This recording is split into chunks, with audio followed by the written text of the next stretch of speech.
Hi and welcome.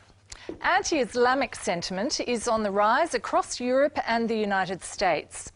In the Netherlands, Sweden, France, Britain and Germany, debate is raging about immigration and the compatibility of Islam with Western values.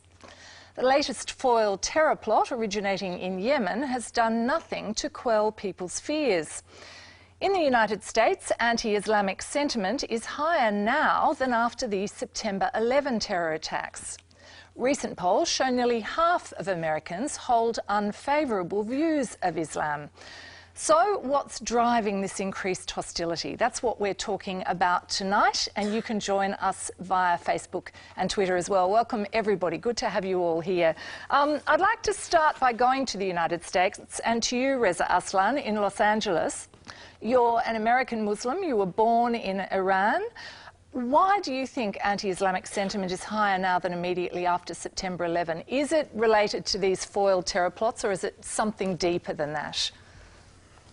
Well, I think there's a number of reasons for it. Certainly the economy plays a role in all of this. In times of economic distress, it's only natural for people, and Americans have done this for many years, to look for a scapegoat. And currently, depending on where you live in this country, the scapegoats are either, frankly, Mexicans or Muslims. So, you know, God save you if you happen to be a Mexican Muslim in America right now. I think also part of it has to do with a sense of war weariness in the United States. We've been involved in wars in the region for about 10 years. But I think that there's something important here that isn't talked about enough, and it's Barack Obama.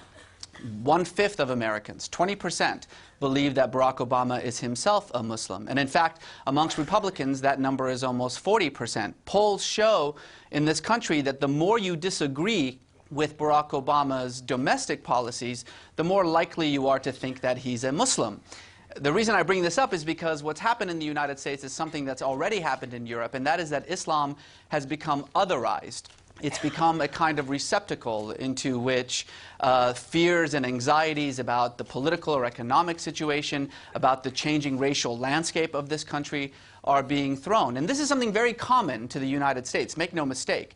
In fact, every single thing that has been said about Muslims, that they're un-American, that they're foreign, that they're exotic, has been said in this country about Jews in the 20th century, was said about Catholics in this country in the latter part of the 19th century. So this is a common occurrence in the United States. And I think by all accounts, you know, in the same way that we look back on the anti-Catholic and anti-Jewish sentiments of our history with shame and derision and with a healthy dose of mockery, that's how we will very likely look back on this sort of anti-Muslim sentiment as well in the next generation. Noni Darwish, you're joining us from LA too today. You were born in Egypt, you were raised a Muslim, you immigrated to America in the 70s where you converted to Christianity. What do you think in response to what Reza's saying, and what do you think is behind this anti-Islamic sentiment? Do you think it is just about fears of terrorism or something more? It's much more, of course. The West is very concerned and actually afraid because the media is not informing them. There are too many moderate Muslims who are trying to whitewash the fears and concerns of the West. It's time for us to face reality. Nobody's against Muslims. When I'm speaking about this situation, it's about Islamic doctrine. Islamic doctrine promotes violence and hatred against non-Muslims. 60% of the Quran is dedicated to cursing and spreading hatred and violence against non-Muslims who are called kafir. The word kafir is not just non-Muslim. Kafir means that you know the truth about Islam and you deny it. And so it's a very derogatory word, and 60% of the Quran is dedicated to non-members of the religion. So Islam looks at the outside world in a very, they want to achieve conquering the world. Islam is more than a religion. It's much more than a religion. It's a way of life. It's a one-party political system that has a very elaborate legal system that can put you to death if you leave it. All right, I'm going to stop you there, Noni, because I want to get some of our people involved here in Australia. And Sheikh Mohammed Nawaz Salim, I want to ask you the point that Noni makes about the Quran, 60% of it preaching hatred and violence. What's your response to that?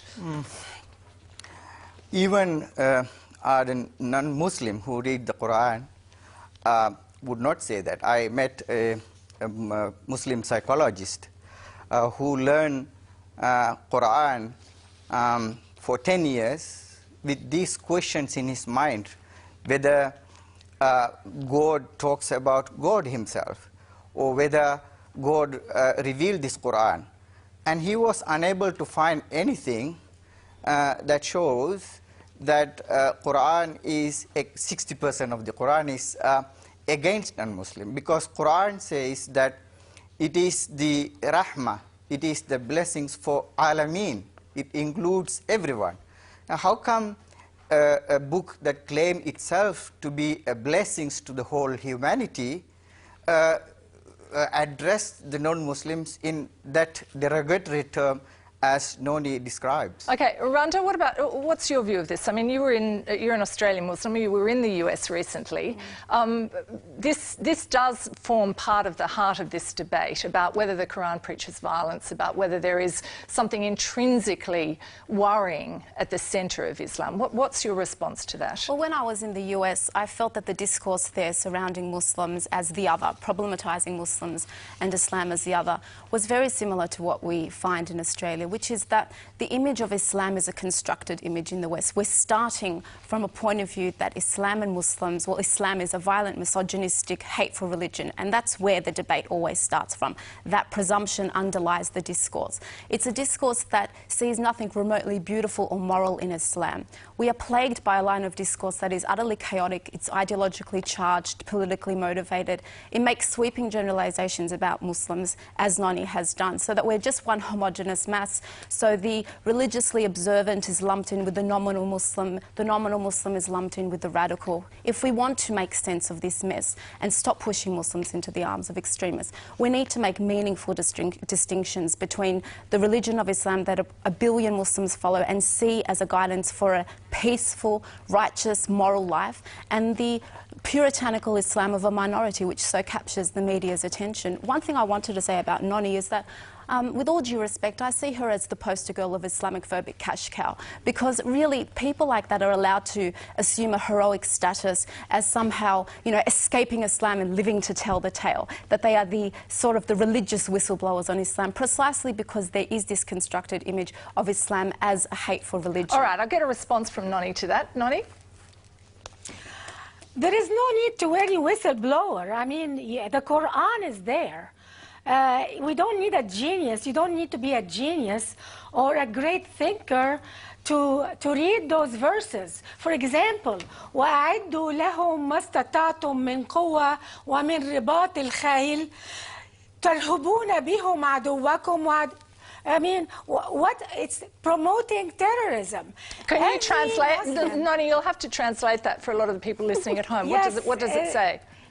It's a verse in the Quran that tells Muslims to prepare every effort and everything and to use the horses of war and spread terrorism against non-Muslims. Okay, I'll get a response.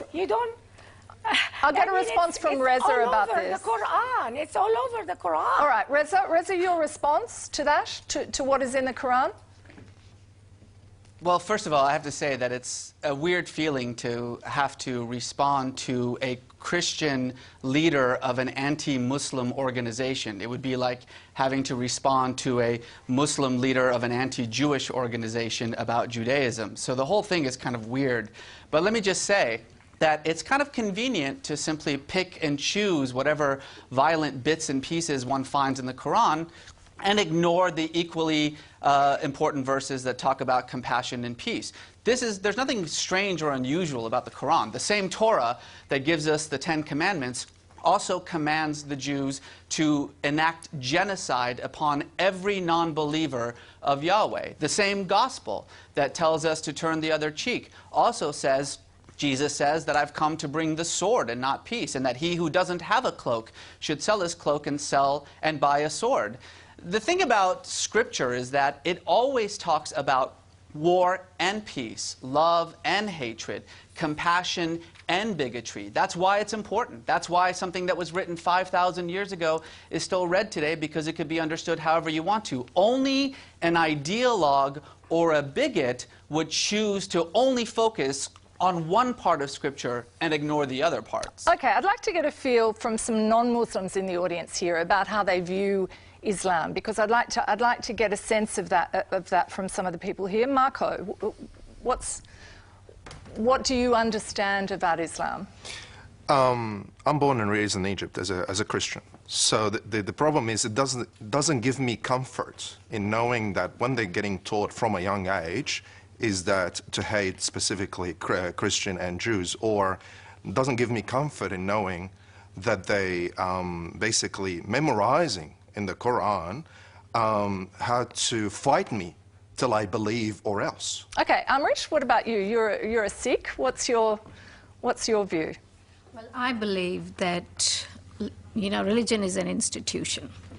There are good and bad things about all institutions. I think Islam is based on some fundamental principles, and they are open to interpretation. Like even within the Sikh religion, we have this debate of, shorn hair or unshorn hair. People that cut their hair are not Sikhs. Who am I to define that? I think it is the choice of that individual. Okay, I want to get some other comments. Ray, what do you think? Yeah. Actually, I am a Jew, and because of that, my history goes back many thousands of years. But the history of Judaism is the enlightenment of what happens with people who are looking beyond primitive values. If we tend to go back and regress towards primitive values, which in some cases Islam can represent, not necessarily does, but it can represent, we are regressing back to primitive situations, which is not called for in society. Okay. Judith, yes. What's your feeling about this? What do you understand about Islam, and how compatible do you think Islamic values are with I think in Australia they are compatible, and I think we have to see Australia as quite different, certainly from Europe and different from England. And I know a lot of English people that I come across now who have just moved out here in the last couple of years tend to say, oh, it's really nice to come to the North Shore area and not be surrounded by people in burqas or dark-skinned people. It's wonderful. And you have to say, look, don't bring that baggage with you. Multiculturalism is working extremely well here.